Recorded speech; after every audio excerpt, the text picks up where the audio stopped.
beginning of something special. The 49ers had gone from the worst record in the NFL to the best in just 3 seasons, and Bill Walsh had the first of 3 Super Bowl titles. Walsh's second came in 1984 when, led by Roger Craig and Joe Montana, they routed Miami.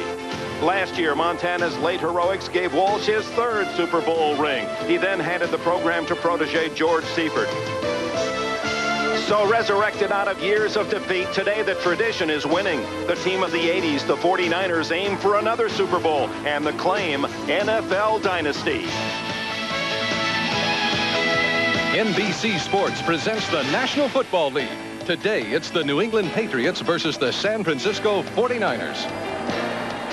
The scene, Stanford University, the Stanford Stadium in Palo Alto, California. The first time ever an NFL game site has been moved because of a natural tragedy, and a tragic week it has been in San Francisco. But the cable car bells were a little brighter yesterday with the news that a 57-year-old longshoreman had been rescued out of the rubble over on that Oakland freeway.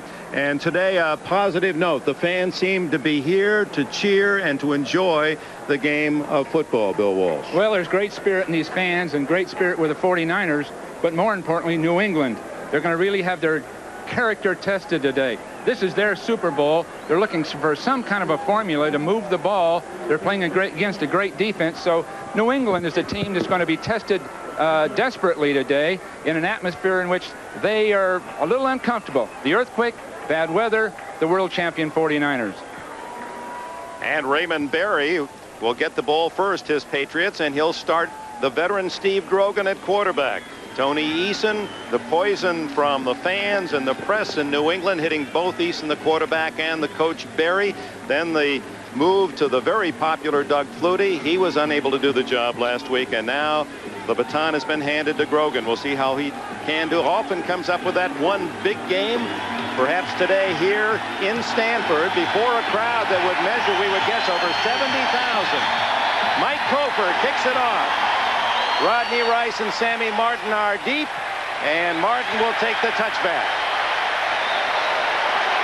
Here comes Grogan from Kansas State, 36 years old, in his 15th year. Just as the leaves are turning in New England, the Patriots have again turned to Grogan. Villa, Farrell, Babb, Fairchild, and Armstrong, the offensive line.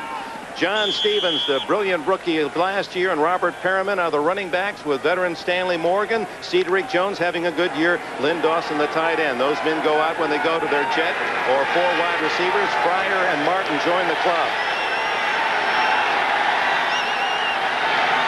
Grogan, who played against the 49ers his rookie year, 75, hands it to Stevens.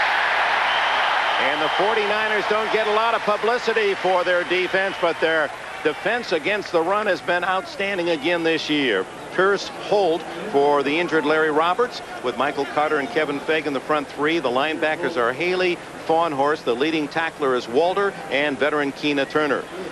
Holt, Fawnhorst, and Walter go out when they go to their nickel or dime. Haley, Carter, Fagan, and Stubbs become the front 4, with Turner, Richardson, and Homo joining Pollard, Griffin, Brooks, and Fuller, their starting secondary. Stevens on second down picks up about 5, but is nailed short of the first down and hit hard, and gets up slowly. And the man who struck the defensive blow has not gotten up yet, Jeff Fuller, number 49. Looks like a concussion, Dick. He is really down. Fuller, who is a big hitter out of Texas A&M. Ronnie Lott is not in uniform today.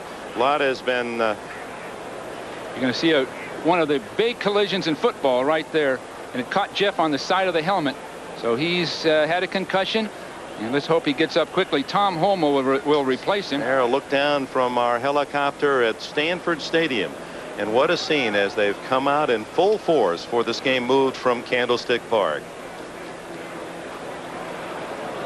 We welcome those of you who have been watching the Buffalo Bills and New York Jets. The Bills a big winner, 34-3. We're just underway here at Stanford Stadium, as this game scheduled for Candlestick Park actually has more fans here than would have been in sold-out Candlestick, 65,000. We're just underway. The second play from scrimmage. Here's John Stevens, New England, head on into Jeff Fuller, and Fuller down, has not as yet gotten off the turf, and we've had about a 2-minute delay. Fuller, as you could see, hitting Stevens helmet to helmet. and has not recovered as yet, and not a pretty sight, especially in a city that has seen far too many ambulances and rescue squads this week. They're going to have to attend to Fuller and take him immediately to the hospital. So we'll give you a further report. First, we'll take this break.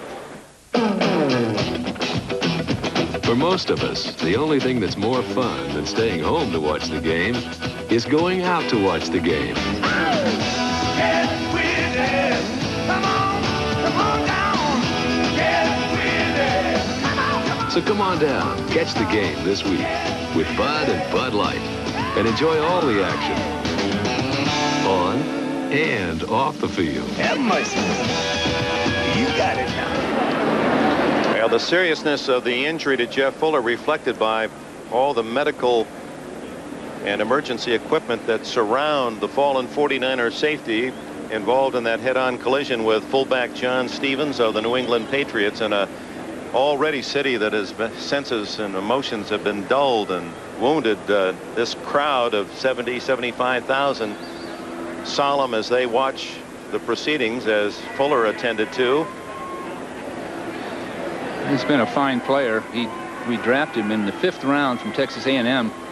He had a plate in his foot, just for your interest, Dick. He had a plate in his foot that sort of cut down his career, his junior and senior year of college, and consequently we could draft him late. And then he, of course, has developed into one of the top safety men in the game today. He's been normally the strong safety, but with Ronnie Lott out, he's moved to weak safety, plays it equally well. And let's just hope that Jeff's okay and that he can return to action, most likely not in this game, but in the near future. The eyes of his teammates, Pete Kugler there, Tom Holmoe, reflecting the seriousness and concern for their injured teammate. And obviously, this is the one positive out of how we've progressed in terms of how we handle football injuries on the field. In the old days, just dragging a player off and then attending to him, and here they're not going to take any chances, and now carefully they'll move Fuller onto the stretcher and then to the emergency vehicle. Well, sports medicine has been a real science in recent years, and the developments in all phases, the physical aspect of this have made dramatic strides. Handling something like this, handling other kinds of injuries, it's a real career for him now for many doctors. How did you deal with this kind of situation as Fuller gets a hand at you, knowing that here's a player you care about so deeply and important to you, and obviously injured seriously, and yet you've got to try to erase that and concentrate on your job? It almost seems inhuman. It almost is, but you're caught in the circumstances that things do go on. You know he's getting the best possible medical assistant, and so you can be assured of that. And so consequently, you have to just get your mind right back on this game and the game at hand, so to speak, knowing that Jeff will be taken care of, cared for, and given the best possible medical assistance. I know the Fuller family in Dallas are concerned, and we'll give you a full report as soon as we receive that information. It's 3rd and short for Grogan from his own 28-yard line with Cedric Jones in motion. Grogan's first pass over the middle. Short one is complete for a first down to Jones just over the 30-yard line. Michael Walter, 99, made the tackle, and the enthusiasm that this crowd looking for perhaps an escape from the week's news has really been dulled by the injury to Fuller. Well, I assume they'll come out of it. That time, Haley really put the heat on Grogan. I think he wanted to do more with the ball than throw a 3-yard pass, but Haley was right down the throat on him. Stanley Morgan split to the left, and Jones wide right. On first down, Grogan fires to Jones, and it's good for 10, possibly 11 out at the 41-yard line, tackled by Darrell Pollard. Pollard himself playing at that left corner for Tim McKyer, who has been suspended by the 49ers. Dick, Pollard's developed into a fine cornerback with all of these people injured and hurt, and he was one of the strike players that the 49ers picked up, and here he's right on top of his man. This is well thrown by Grogan. A good, sharp, clean shot. And Cedric Jones, his 21st and 22nd catches of the year, going toward his best ever. 25 catches, the most he's ever received. That was a couple of years ago. On first down, it's John Stevens barreling across the 45 out to the 47. Chet Brooks makes the tackle. Or check that. That's Robert Perriman who gets the call. Number 34 out of the University of Michigan. Well, Carter, number 95, with Babb in front of him. We get a double team by both people, and they rub off on a linebacker. It's an excellent job by Babb starting the block on Carter, then leaving him and cutting down a linebacker. Raymond Berry said they want to run. They're going to have to run, although the 49ers have been great defensively against the run. They're going to have to establish it. On second down, it's Stevens running tentatively, protecting the football, which he does do well. He gets to the 49, leaving him 3 yards from a first down. Pierce Holt collaborated with Jim Fawnhorst on the tackle. Raymond Berry, the Hall of Famer in his 6th year in New England. It has not been a pleasant year. In fact, he described it yesterday. It's been hell, he said, and even more so for Tony Eason. But he said it's also been the most exciting, and then he smiled a bit. He said, I'm not a masochist, but the challenge has made it exciting for him. Well, he feels the challenge, his old comparative spirit. He wants to prove that they're functioning well with the Patriots and that they're doing things the right way and that they'll pull their team through this difficult time. Out of the shotgun, the handoff to Stevens on a sweep. He dives to the 49er 47. That's going to be very close. It appears from here that he got it by a half yard. Pollard and Mike Richardson, the former Bear, are in on the tackle. Well, they have the running game at least started. So far, they've picked their spots very well running this ball. No big gains, but they are eking out these first downs. Again, as we mentioned so often this week, that a familiar and unpleasant scene, and today it involves the football player Jeff Fuller as he is taken to a nearby hospital. First down, New England at the 47 of San Francisco. The Patriots with Grogan gunning, and it is intercepted by Griffin, and Don Griffin back to the 36-yard line with his first interception of the year. Well, Grogan threw the ball into such tight coverage. It was going to be either a reception by New England or an interception. The ball was thrown in there so tight. Penalty flag on the play. Let's check it.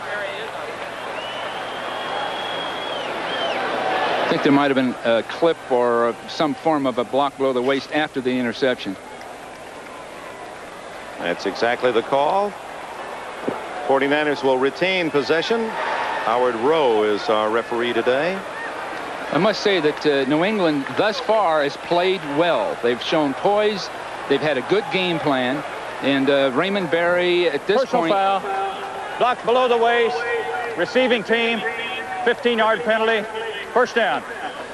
Raymond Berry had a good game plan.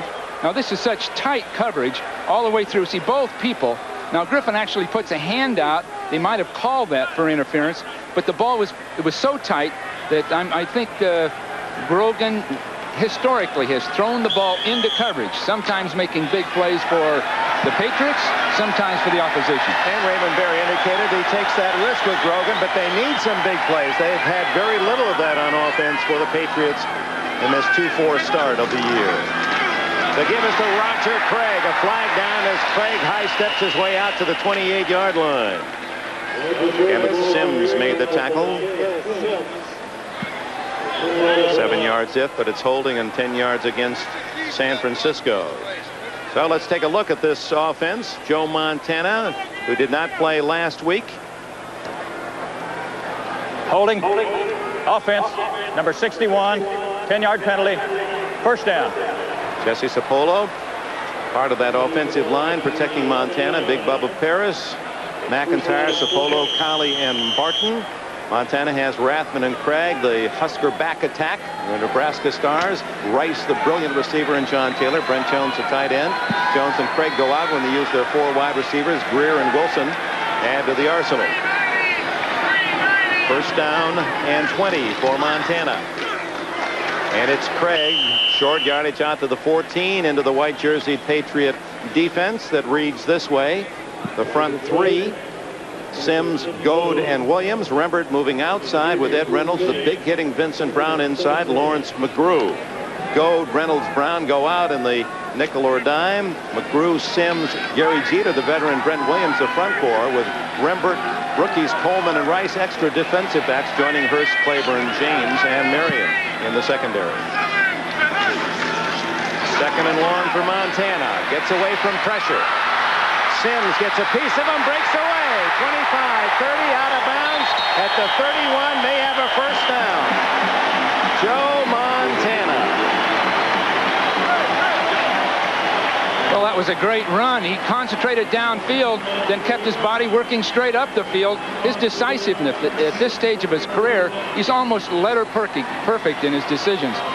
Well, he wasn't letter perfect in his reaction to you, Bill Walsh, after you left. There were quotes that he said it'd be like a breath of fresh air without you around. And then we talked to him yesterday about that comment. Well, actually 2 days ago, and Montana explained his feelings.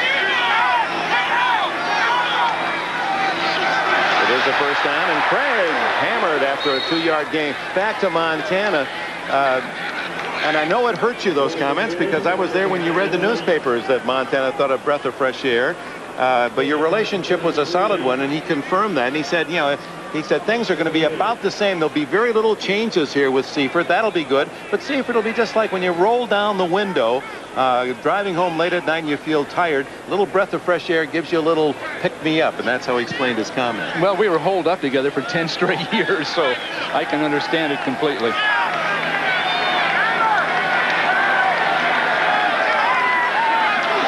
Second down and 8.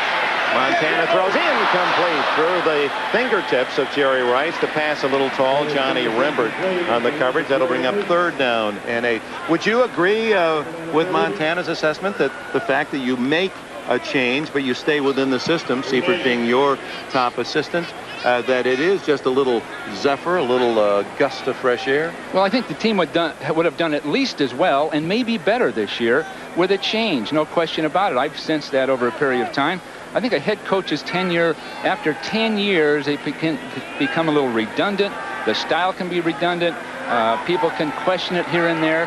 So you do need change, and I felt that. And I think it was best for the team, and I suppose best for me. And maybe best for Montana, who run in traffic, throws underneath to Rice, and Rice fights his way for 2 or 3 and may have the first down as Maurice Hurst, the rookie cornerback from Southern, playing on that left side, unable to tackle him in his tracks, and with 3 yards after the catch, Rice has a first down.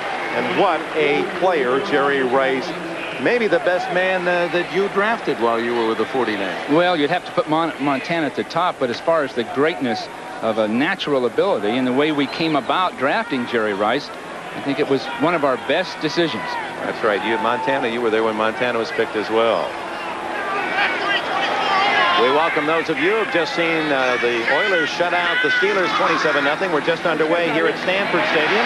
The New England Patriots and San Francisco 49ers. And John Taylor, the man who caught that winning touchdown in the Super Bowl, has his first reception today as he skips out of bounds at the 48 of San Francisco with a 5-yard gain. It's 2nd and 5. New England took the kickoff, and on the second play, John Stevens, the fullback, was tackled by Jeff Fuller. Fuller head-to-head and suffered a concussion, was taken from Stanford Stadium by ambulance. We have as yet received no word as to the seriousness of that injury, and the full report, we'll pass it on to you as soon as we can. Fuller playing for the injured Ronnie Lott, who's not in uniform today.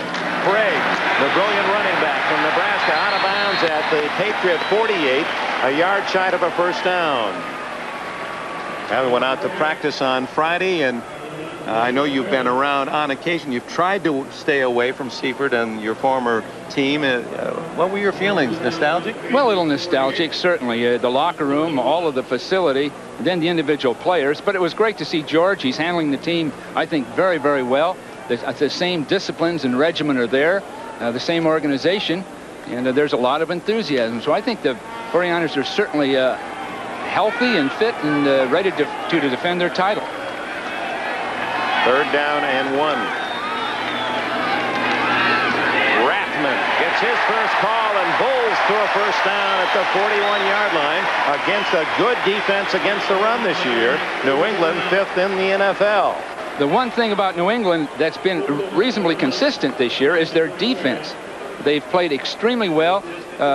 Raymond Berry felt that if they could stop Houston, one of the most potent offenses in football, they could stop the 49ers. And that's with those 3 incredible injuries, all within 10 minutes in the last preseason game when they lost their top down lineman, Garen Veris, their top linebacker, Andre Tippett, and their top defensive back, Ronnie Lepet. Yeah, those were premier players. Craig breaks a tackle in the backfield from Tim Goad and is brought down by Ed Reynolds inside the New England 40-yard line. How is Seifert? We asked Seifert how he was different than you. Now I'll ask you that question. How do you think, personality-wise, in running a team, is he different than you? Well, he's certainly a technician. He's got great instincts as a defensive football coach. He's got great knowledge of the game. I think, to be honest with you, George would be a little more severe than I would over the long haul, and maybe a little less in the humorous nature, more business, but he gets great response from his players because of it. That's Rice in motion on 2nd and 7. A reverse to Taylor. Montana trying to block. Taylor with a good piece of running, out of bounds at the 31, right at the sticks. Lawrence McGrew got him out of bounds. Well, you see such dimension to this 49er offense. They've used every kind of play, up inside with Rathman, outside with Taylor on a reverse, certainly with Craig outside, then Joe's pinpoint passing. They are a tough team to stop. You can slow them down, but they seem to be able to eke out these first downs. But if New England just has patience with it, the 49ers could self-destruct, or New England could at least keep the score within control so they can come back into the ball game. What must worry the others in the NFC, especially in the West, is that the 49ers have played 5 of their first 6 games on the road and won all 5. Their only loss was at Candlestick to the Rams 13-12. And this then, a home game, actually is away from their normal home as they play at Stanford, although this was the scene of the Super Bowl 4 years ago when your team won its 2nd of 3. And there it is, Stanford Stadium, a capacity of 86,000. They sold 80,000 tickets. They didn't sell all 86,000, and fans came here at 10 this morning and earlier. First come, first serve. And actually, I'm quite surprised that the stadium is almost completely full. We must have between 70 and 80,000 here. Well, they have such great parking and such a great facility. It's so enjoyable to come to this stadium. The fans know that. There's good access to it. Plus that, they've got a great team to look at. Montana trying to sneak in, does get the first down right up the back of Jesse Sapolo and the right guard, Bruce Colley. Well, Bruce Colley's name comes up, and Colley probably, along with Bubba Paris, were the most critical of you after you left as head coach. Were you tougher on them than the other 49ers? Well, not necessarily. I think some people live reasonably well with some disciplines and some organizations. Others really don't like it. And I don't think Bruce, to be honest with you, liked the disciplines and the orchestration and organization of what we did. But above and beyond that, he's a competitor. He wants to win, and he's a good guy. First down at the 29 of New England. Montana goes to Rice. And Rice picks up about 10 more before Rembert can drag him down. Well, they're bringing Rice all the way across the field, reading the defense. If he sees a zone defense, he'll stop between defenders. And as he stops between defenders, Montana times the throw, and he's got it time after time. That's the 3rd time that kind of a pass has been attempted and completed. Jerry Rice. George Seifert has a lot of cards in that offensive deck, and basically he admitted that this is the team that will be run offensively and defensively with very little change from the one you saw under Walsh win the Super Bowl. Craig breaking tackles, finally dragged down by Kenneth Sims, number 77, the number 1 pick in the 1982 draft out of Texas. Sims is a big, strong guy, a semi-disappointment at times through his career, but now he's playing his best football. He's coming back underneath Barton all the way across the backside of it to meet the ball carrier. So he controlled Barton reasonably well and then kept his eye on that ball. And even at that, the gain is down to the 15-yard line by Craig, where it is 2nd down and 6.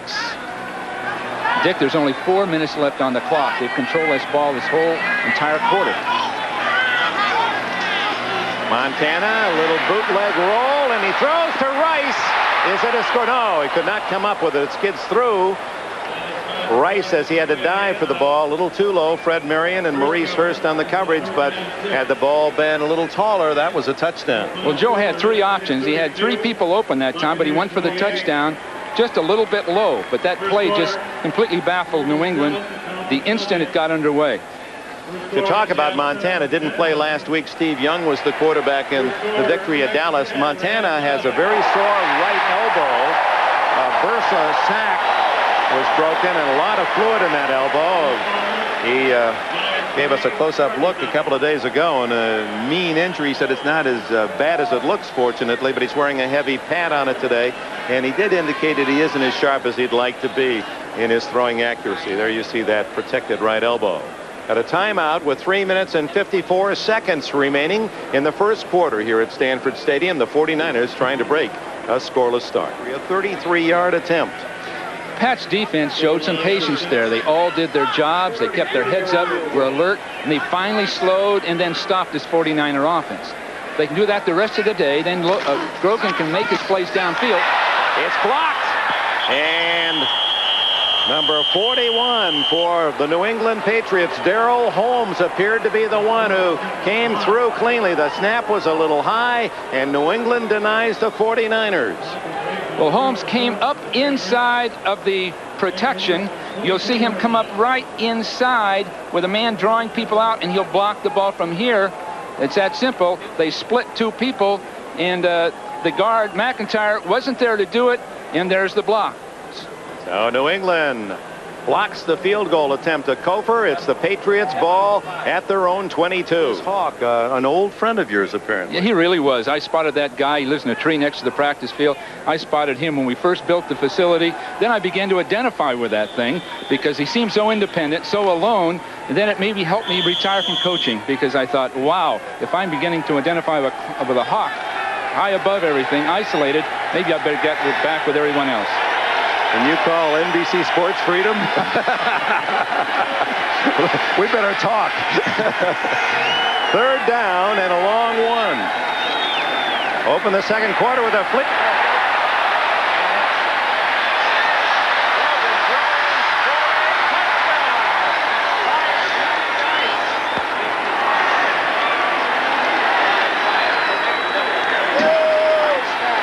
Well, that was one of those flea flicker plays that really the 49ers looked as though they'd stopped it, but they were so completely fooled. Grogan simply waited, took his time for Morgan to get open. It was well thrown to. That's often the kind of pass that you'll throw too far down the field when you get a little nervous about it.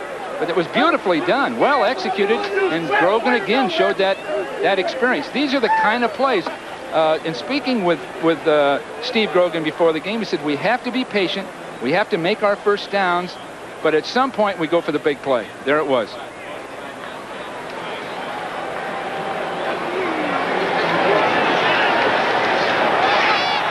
the try for point is good. And it's 7-0. 7-0.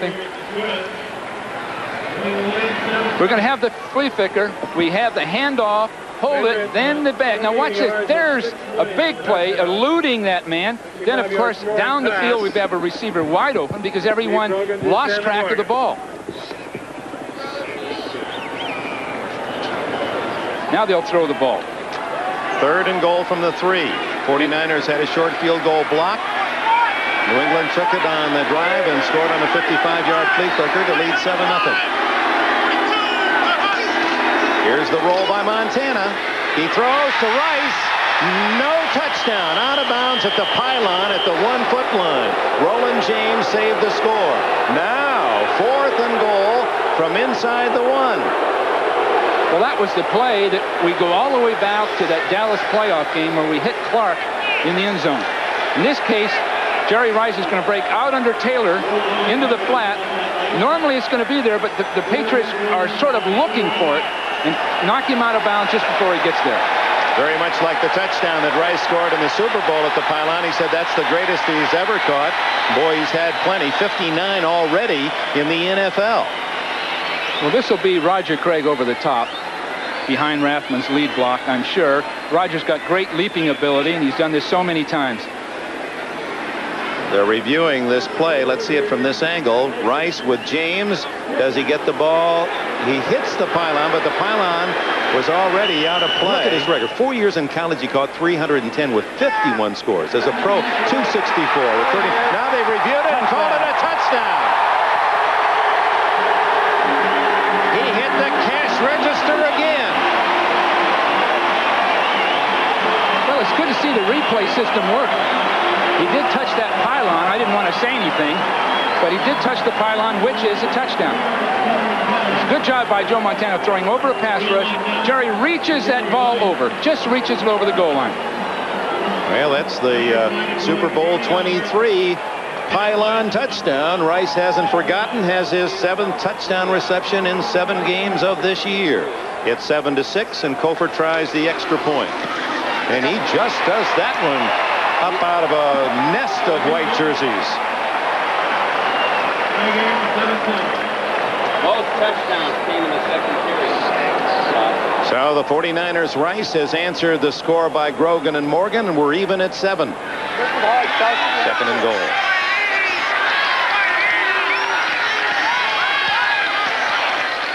Montana out of the backfield, incomplete to the tight end, actually, Brent Jones, who delayed at the line of scrimmage, just slipped into the flat. Roland James was there, but Montana had to hurry.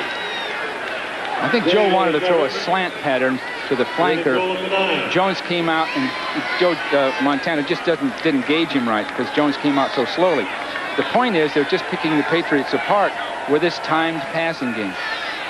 I think the Patriots are going to have to put some heat on Joe, change up some on him. Ball at the 9-yard line. Game is tied at 7. 3rd and goal. Taylor to the right. Rice is to the top of your screen.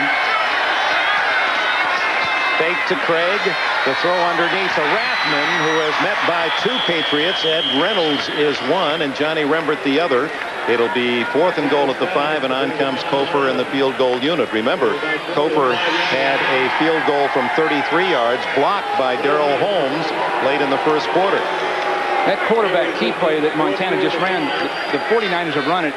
They won the Tampa Bay game with it. They ran it last week for a touchdown, in which everyone fakes to their left. Montana comes out to his right, where Rathman will sneak out into the flat. The Patriots were looking for that. They'd seen it recent weeks, and they waited for it and got it. It's 22 or 23 yards by Kofor to break the tie. And the 49ers have the lead.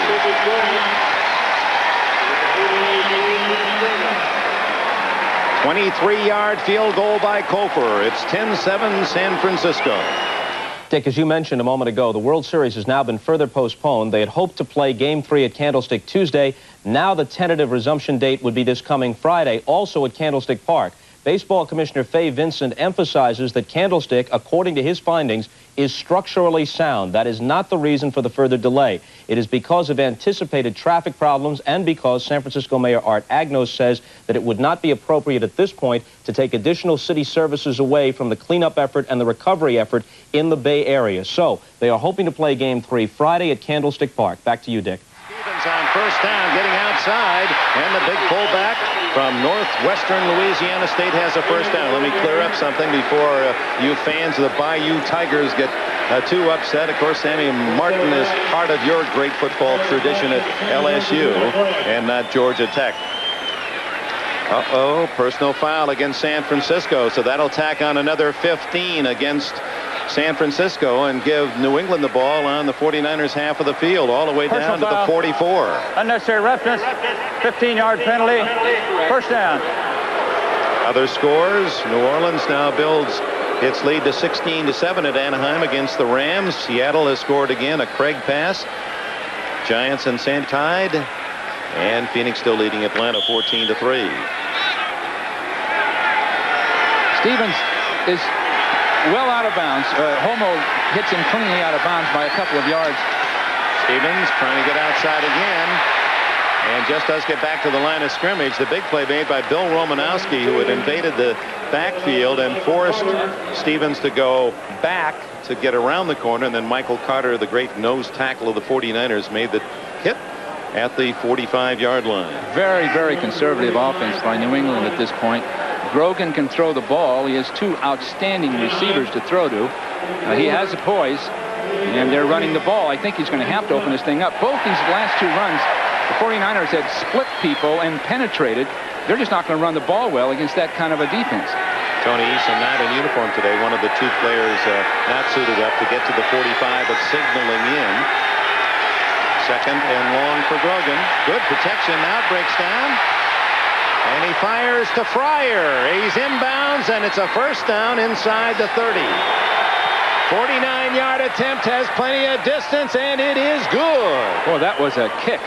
That really carried. That would have been good for 53, 54 yards. Greg Davis, and there is a following wind. The wind blowing right to left here of about 10 to 15 miles an hour. And Davis rooted it high and deep. Beautifully kicked, well protected, right down the middle. It had no chance to go anywhere. Beautiful. I'd say 55 yards. And it's tied at 10 as Raymond Berry, laconic, taciturn at times. Berry hasn't had a lot of chance to applaud the offense or any scoring this year. Davis knew it as soon as he hit it. Look left and throw right to Jerry Rice. Rice is lone man on the right side. That's where he's going. Rice, and he gets out of bounds at the 21-yard line. So flood the left and look for the brilliant Rice alone on the right side. Coleman and James got him out of bounds. Rice is going to sprint past a zone defender in front of him. The ball's thrown right over the top. A beautiful throw. And Coleman, a rookie, didn't realize Rice was doing that to him. The ball marked back to the 26-yard line, which will now make that about a 43-yard field goal attempt for Kofer, well within his range. Look at Steve Young, number 8, the backup quarterback. Not totally happy, but a good soldier. He just wants to play and patiently sitting out another year behind the great Montana. Down the middle it goes. Almost intercepted, but a flag goes down. It worked. Montana was hit, Dick. Montana is down. Looked like Sims got him, and he is holding a knee. That is not a pleasant sight.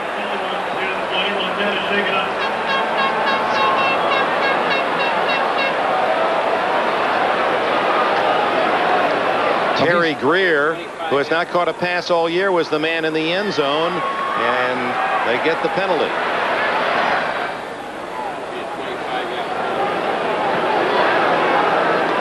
And we'll spot it, of course, at the 1-yard line. The penalty. Here's the injury. Yeah, I don't even like to look at that. He was caught as he released, caught low, and that's one thing we really have tried to orchestrate in the NFL. Jeff Fuller, who was taken by ambulance to a hospital with a concussion. We still as yet have not received any official report. And now in the last minute of the first half, the veteran Montana goes down. Oh, he's going to be okay. It looked like it was hyperextended. It didn't look like it was twisted. And if that's the case, he'll probably be a week or so, and he'll be back. So the blow directly on the knee, straight in front, not as serious as that same blow on the side. Listen, the fans chanting, Joe, Joe.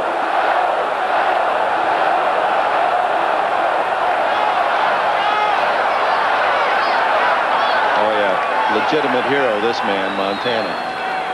Yeah, he's one of the special people in sports. What a self-effacing guy, too. You know, he just doesn't take that arrogant approach to life. Very sensitive to other people. You'd take him as a son, huh? I'd take him in a minute.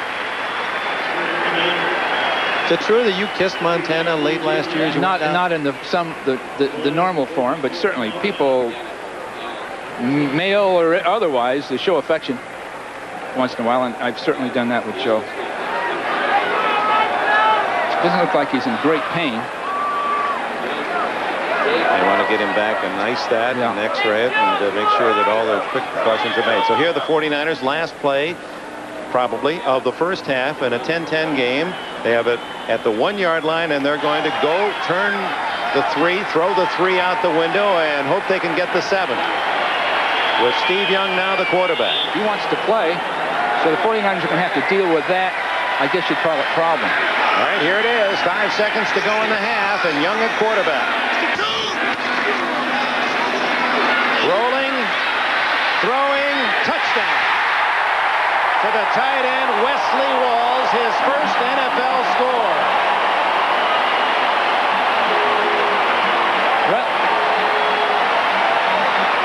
No flag, although there certainly wasn't clean execution off the snap by that offensive line. Young's going to sprint out to his right. Cauley is coming out. Looked like the snap itself started, then slowed down. Cauley stops, thinking he was called. Then he starts up again, and Young, with his great instincts, finds Walls in the end zone uncovered. Oh, my. What a break for the 49ers. Even Cauley knew he had gone too soon. The extra point is good, but no flag went down. You could even see from Cauley's reaction, the way he stopped, he was expecting to see something yellow, but it isn't. It's all red for the 49ers to take the lead 17-10 on this play. Young rolling right and finding the rookie Walls wide open in the back of the end zone. Again, no heat on Young. No one aggressively attacking from the corner. And all day, New England's given that 49er quarterbacks room to get outside with the ball. So the good news, the 49ers lead by 7, but it hasn't all been good for the Super Bowl champions. Looking down on 68-year-old Stanford Stadium, almost filled to capacity, between 70 and 80,000 to see this NFL game move from Candlestick Park. San Francisco leads, and here's the Coors halftime summary. The 49ers with much more yardage in all departments. 1 turnover, and the good news is 7-point lead San Francisco, but there are some bad news for 49er fans to assimilate as well. Here's one of them. Watch number 49 coming up in red. Jeff Fuller making the tackle, helmet to helmet, and now we receive word that Fuller has suffered a fracture of the neck. 4, 5, and 6 vertebrae, cervical vertebrae, a compression fracture, and that's different from a lateral fracture. So there is no paralysis, and we want to make that clear. While he will be out for the year, Fuller, there is no paralysis, and that's the good news in that injury, which could have been even more severe. Montana, a sprained knee, does not appear to be serious. He may miss a game or 2. And Harry Sidney is out with a fractured arm. We had not learned that Sidney, the backup fullback and special teams captain, also was injured. So that's tough news for San Francisco. Well, Fuller will be okay. The no paralysis, which is really obviously the terrifying scare of it. Montana, it looks to me like a couple of weeks. It looked like a hyperextension rather than a twist. So he'll be okay. Sidney's a valuable man. They'll miss him. How about Steve Grogan? Now, he was the key for New England coming into the game, the old man to try to rescue the Patriots at 2-4. He had a 55-yard pass, the longest gain of the season for the Patriots. Well, Grogan's going to have to get untracked and throw the ball. But the Patriots are going to have to start throwing the ball, using his experience and those great receivers. If so, they can get right back in the game. San Francisco, as we go to the second half, will get the ball first, and Steve Young will be their quarterback.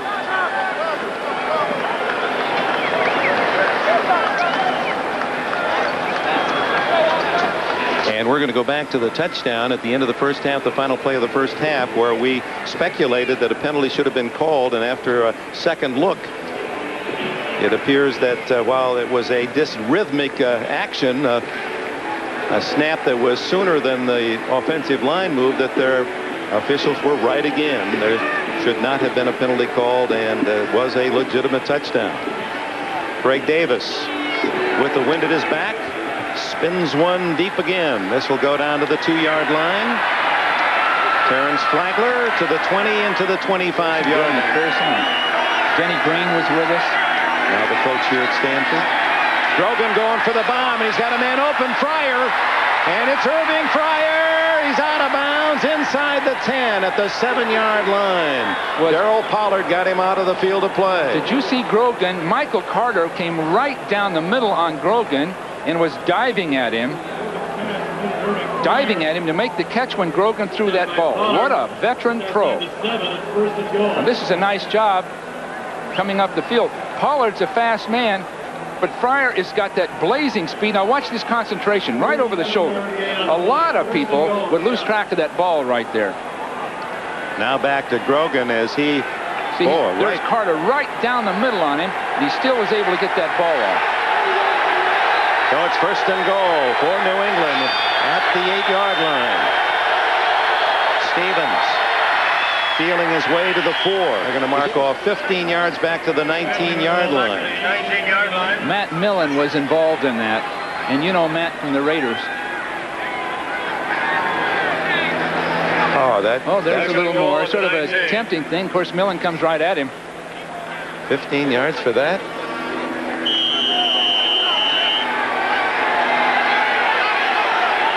Raymond Barry won't enjoy that. So now it's second. It was after the play, so it's second down and goal from the 19. Grogan pressured hard, has a man open. Morgan, touchdown. Again, Charles Haley right down the throat of Grogan, right down the throat. And Grogan still threw that ball down the field. Now, Pollard blew the coverage that time at the cornerback spot by allowing his man to break to the inside, then taking his eye off him. So if you look at the top of the screen as we get to this, we'll give you a chance to look at Pryor doing that. Davis to attempt the conversion. There's Stanley Morgan. He had caught 1 touchdown pass in 6 games with Eason and with Flutie, and his buddy Grogan comes back, and he's got a pair already today. This to tie, and Davis hits it through. It's a new game at 17. Looking for something phantom, or should I say Susie? Why? Well, because Coors Light won't slow you down. Cupper. Well, now everyone can enjoy Coors Light this Halloween. Can I buy you one? Not now, thanks. I'm driving. You can still enter the Coors Light $100,000 Phantom of the Fridge sweepstakes. It's Susie. Visit the Coors Light Halloween display for clues. Forget the clues. It's Susie. Here comes Montana out of the locker room, jogging under his own power, and the crowd loves that.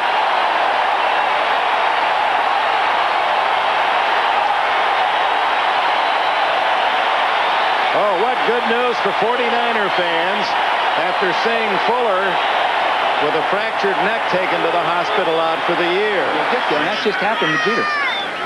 Young on 3rd and 6. Down the middle, complete. Breaking a tackle is Rice. He's going to go all the way.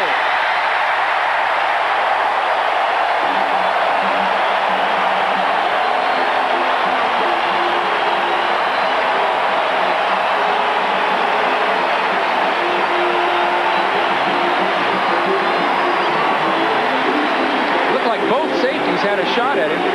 Both James and Marion both had shots, but Jerry was moving laterally, Jerry Rice, and he just broke those tackles. Hardly put a ripple in his uniform, and he's proud of that as well. He says it takes him 3 hours to get ready for a game. He wants everything to look good. Not that he preens in front of the mirror, but he wants everything to be in the right place. He wants to look right, feel right, and boy, does he play right. Second touchdown pass for Rice today is 8th of the year. And Kofor adds the extra point. 24-17.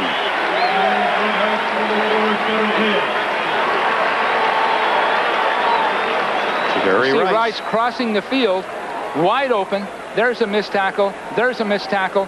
The people are almost mesmerized by him. As he approaches them, they sort of drop their heads.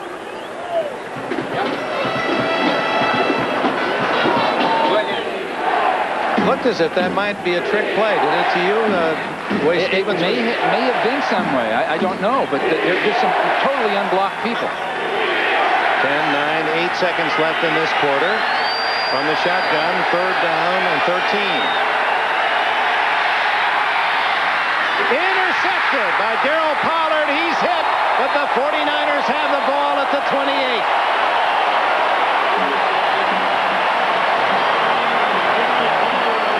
So Darryl Pollard, the man who was burned on the Morgan touchdown earlier in this half, has his first career interception at the end of the 3rd quarter.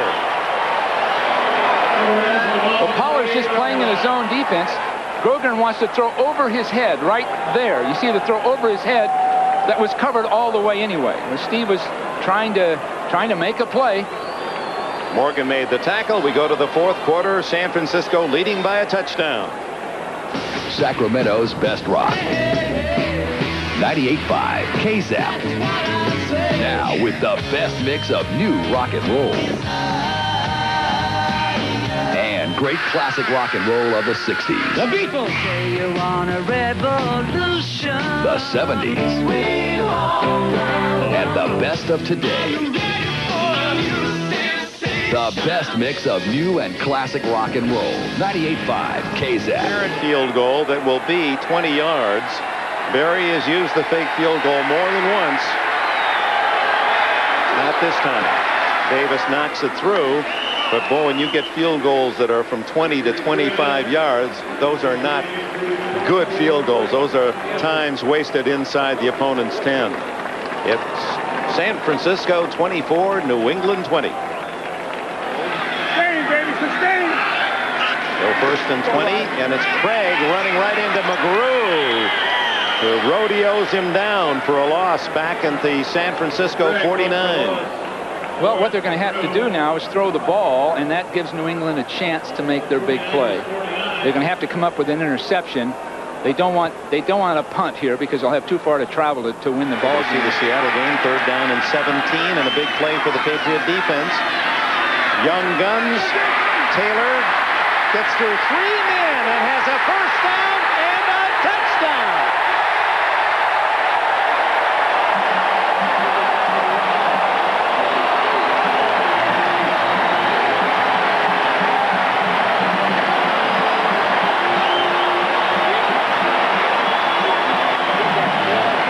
On 3rd down, 17, John Taylor.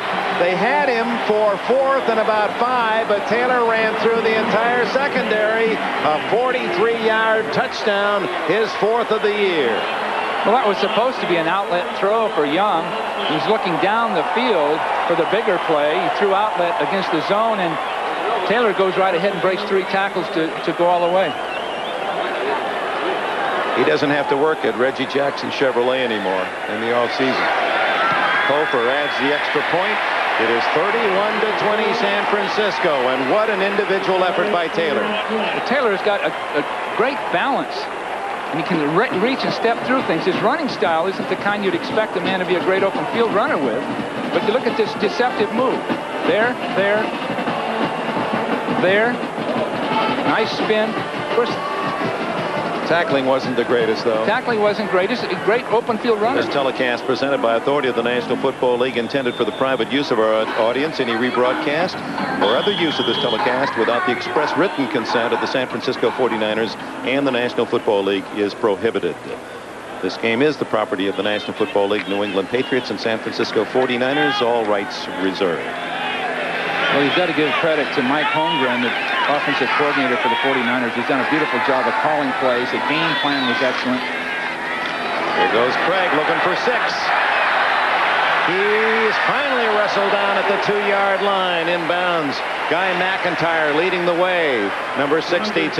Stay tuned now. I know many of you joining us in the East and Midwest looking for our fine Sunday night lineup on NBC, and it will follow the conclusion of the game, and there it is, including a world premiere movie, Class Cruise. You'll see everything in its entirety tonight.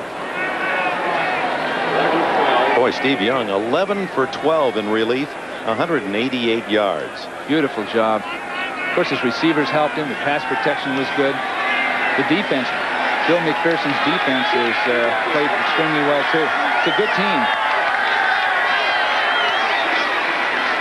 Roger Craig, touchdown.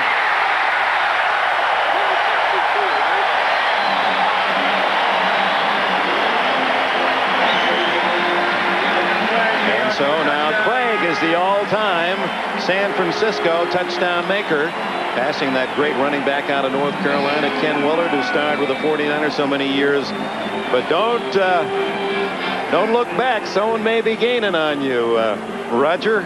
Yeah. And he wears number 80. Yeah, you're so right. What great skilled players.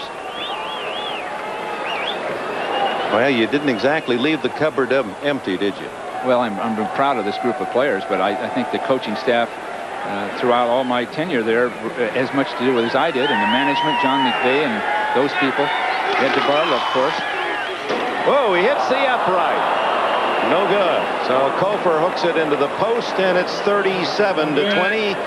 And New England will get a final shot with 54 seconds to go. It's been a great day for the fans, huh? It has, and it in some ways for those who have suffered during this week, because all of the extra tickets sold, and there's somewhere over 15,000 were sold because of more seats here. Grogan throws to Fryer. Fryer gets out of bounds with 2 seconds left.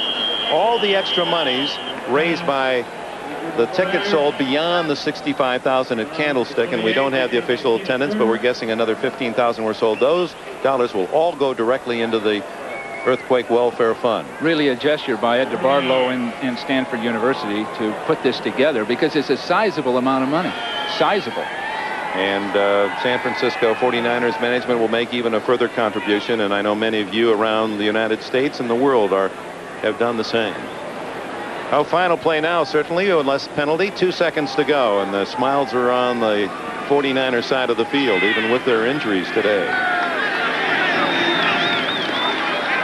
Grogan goes to the end zone for Fryer, incomplete, and the San Francisco 49ers, the Super Bowl champions of George Seifert, have moved into first place in the West.